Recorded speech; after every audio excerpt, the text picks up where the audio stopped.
Hello நண்பர்களே, 5 ஒழுக்கமான challenge 100 நாள் ஃபாலோ பண்றல. இனி நாள் 42. காலையிலே முதல் வேலையை அந்த ஹாட் வாட்டரை போட்டு தொண்டைக்கு இதமா உள்ள இறக்கிட்டேன். ரொம்ப லேட்டா இருந்ததுனால காலை உணவு சாப்பிட்டுட்டு வேலைக்கு கிளம்புறதுக்கு டைம் கரெக்டா இருந்துச்சு. வழக்கம் போல ஈரப்பதம் சூரிய காசுலாம் போட்டு வேலைக்கு கிளம்பிட்டேன். எனக்கு 2 முட்டையும் சாப்பாடு கொண்டு போனேன். ஆனா இன்னைக்கு லேட்டா சாப்பிட்டதுனால சாப்பாடு கெட்டு போயிடுச்சு. 2 முட்டையை மட்டும் சாப்பிட்டு வெளியே இருந்து தக்காளி சாதம் வாங்கி சாப்பிட்டேன் நண்பர்கள். வீட்டுக்கு வந்ததை ஓட் மீல கத்தம் பண்ணிட்டு நேத்துக்கான வீடியோ அப்லோட் பண்ணிட்டு கிரேட்டினா கலை குடிச்சிட்டு ஜிம்முக்கு கிளம்பிட்டேன். மண்டே அதுவும் எல்லா கிளாஸும் பக்காவா போட்டு பிரி தான் கிளம்பி போனேன். ஆனா நினைச்ச மாதிரி நடக்கல. ஹேர் கட்டை பாருங்க, இன்னும் ஷார்ட்டா வெட்டினா ஸ்ட்ரேஞ்சர் திங்ஸ் லூக்கஸ் மாதிரியே இருந்திருப்பான்.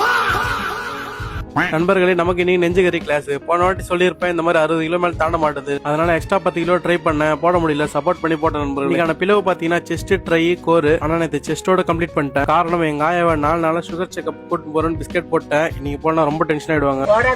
அது முடிஞ்ச சிக்கன் வாங்கிட்டு புரோக்கர்ல வந்து ஒரு எக் சாலட். பிறகு வீட்டுக்கு வந்து சிக்கன் சமைக்க மூடே இல்லாம சிக்கனை சமைச்சு சாப்பிட்ட முடிச்ச நண்பர்களே. அதுக்கப்புறம் வழக்கம் போல மீன் எண்ணெய் போட்டு நேத்து டேவை முடிச்சிட்டேன். நண்பர்களே, வீடியோ பிடிச்சா மறக்காம லைக் அண்ட் ஃபாலோ பண்ணிட்டு ஆரோக்கியமா இருங்க. நாளைக்கு வீடியோ சந்திக்கிறேன் உங்களை.